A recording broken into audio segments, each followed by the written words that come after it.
আজ পুঁইশাকের বিচি দিয়ে শুটকি মাছ রান্না করব। হ্যালো গাইস, কেমন আছেন? আশা করি ভালো আছেন। আমি আল্লাহর রহমতে ভালো আছি। আমি যেভাবে রান্না করি সেটা আপনাদের সাথে শেয়ার করতেছি। আমার শেয়ার করতে ভালো লাগে তাই শেয়ার করতেছি।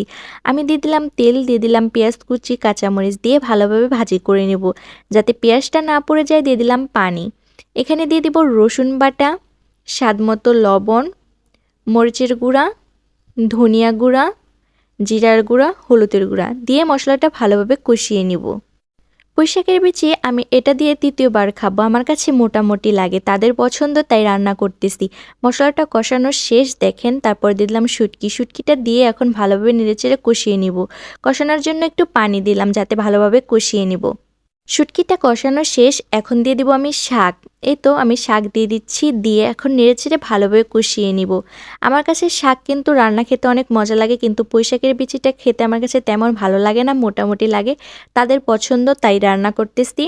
কার কার পুঁইশাকের বিচি দিয়ে শুটকি মাছ পছন্দ কমেন্ট করবেন কিন্তু। তারপরে একটু পানি দিয়ে দিলাম, কারণ পানি একটু বেশি উঠে তো শাকের দিকে, তাই পানিটা একটু কম দিলাম।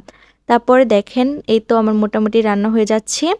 এই তো আমার রান্নাটা শেষ, দেখেন কত সুন্দর হয়েছে। এই তো আমার রান্নার ফাইনাল লুক কত সুন্দর হয়েছে। খেতে কিন্তু অনেক মজা হয়েছিল, দেখতে কিন্তু অনেক লোভনীয় লাগতেছে।